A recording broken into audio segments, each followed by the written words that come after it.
Shalom, servante, serviteur de Dieu, membre du groupe Man of God.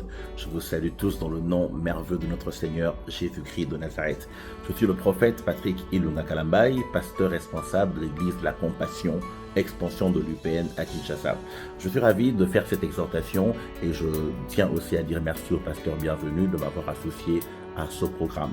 Pendant quelques minutes, je voudrais nous partager une pensée que le Seigneur a déposée dans mon cœur alors que je lisais l'évangile selon Matthieu, chapitre 24, le verset 36, là où le Seigneur Jésus, parlant à ses disciples sur les signes qui précéderont son avènement, son retour, leur dit: en ce qui concerne le jour et l'heure, personne ne le sait, ni les anges dans les cieux, ni le Fils, le Père seul.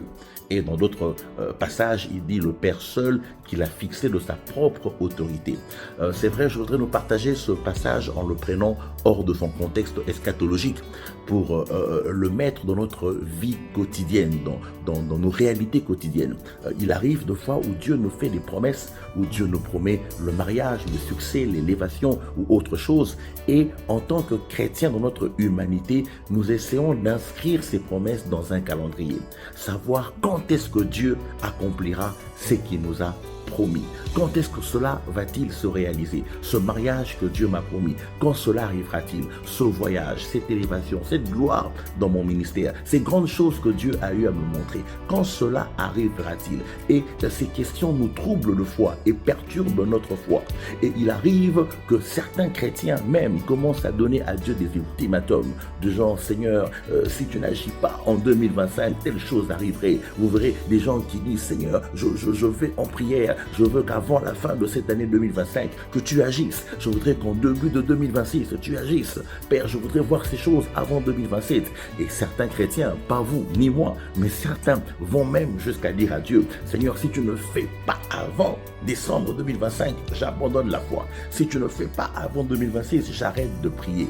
Mais bien aimé, je voudrais nous dire que à la foi, ce n'est pas de savoir quand ces choses vont arriver, mais qui a fait la promesse. Le problème, ce n'est pas de savoir quand Dieu ferait, mais quand Dieu agira. Mais qui a fait la promesse? Si celui qui a fait la promesse est fidèle et juste, si celui qui a fait la promesse n'est pas un homme pour mentir, ni un fils de l'homme pour se repentir, alors ayons de l'apaisement. C'est celui qui a dit au prophète Habakkuk, il dit: écris, grave-la sur des pierres, écris-la, car elle s'accomplira. Si elle tarde, attends-la, car elle s'accomplira certainement.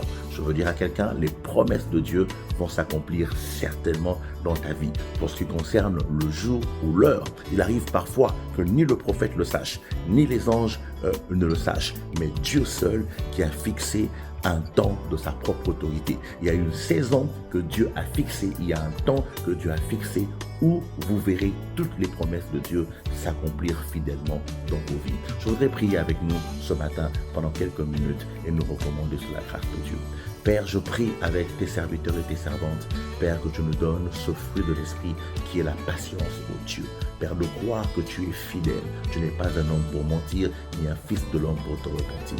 Il n'est pas pour nous question de savoir quand tu agiras, mais d'être affermi, d'être convaincu que tu agiras certainement, car tu es fidèle. Et au nom de Jésus-Christ, donne-nous cette patience dans toutes les promesses que tu nous as faites. Père, nous te prions au nom de Jésus. Amen. Shalom à tous. Merci.